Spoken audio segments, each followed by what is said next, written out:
Hello, welcome back to the channel. I am going to be slightly controversial today. I'm going to talk about the very, very popular, especially amongst YouTubers, Demko AD20.5. And I'm going to say that I don't particularly like it. So, now that you've all just clicked off and gone somewhere else, I'm going to rant to myself about it. And I picked this up about 3-4 weeks ago. This is the shark foot version, which is what Demko call theirs. To everyone else in the world, that would be a Wharncliffe. It's just a slightly stylised Wharncliffe.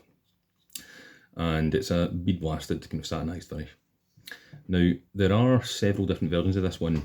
You can get them on all different types of blade steel. They come in AUS 10, D2, 20CV, S35VN. So you're going from budget steels to medium steels to more or less super steels.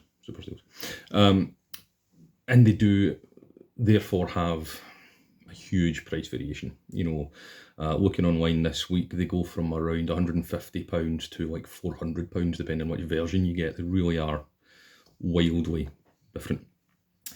Now, the scales are what they're calling gravery or grivery. That's plastic to you and me, and they're textured. It's like G10, and it feels horrible. They've got, everybody likes this fidgety shark lock, which is kind of Andrew Demko's sort of rival to the Cold Steel Triad.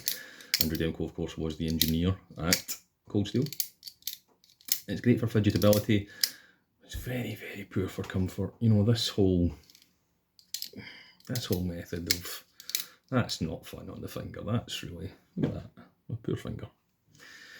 Yeah, you can open it with the ambidextrous thumb stud off a hole, that's fine. You know, you can do the reverse flick if that's your cup of tea, or if you're good at it. I'm not.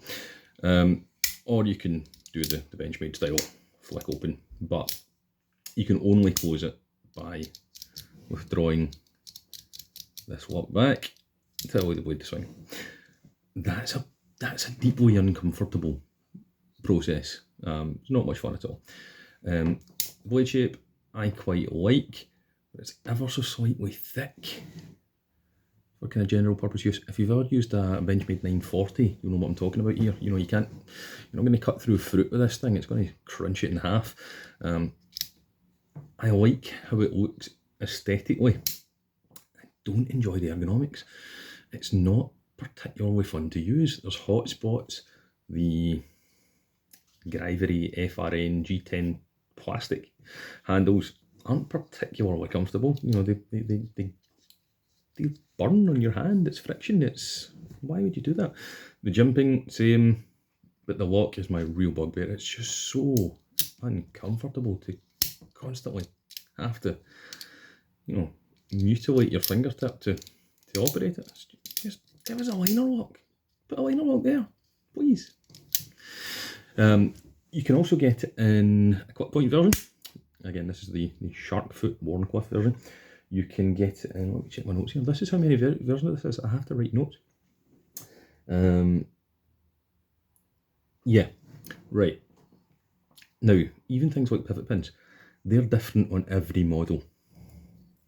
Different sizes, different styles, the blade colouring, the blade material. The only thing that doesn't change from model to model is this lock and the two blade shapes, clip point or Wharncliffe or shark foot. So yeah, you know, you can change the pocket clip to either side, and you've got a lanyard hole, and it's great, and everyone on YouTube's going to tell you how great it is. Maybe they got theirs for free, I don't know, but I've carried this thing about with me for the last, on and off the last 4 weeks, at work and at home, in my pocket and in the shed, and it will cut stuff, and that's fine, you know, but you know, that's the bare minimum you expect from a pocket knife, is that it'll cut. You really, in this day and age, you want it to be comfortable, you want it to be convenient, you want it to be functional, and that's just not, maybe it's me, these are, you know, these conversations, these reviews, these ideas are very, very subjective, they're all purely personal, but it's just not doing it for me. So if anybody wants to buy mine, drop me a message. Have a good one.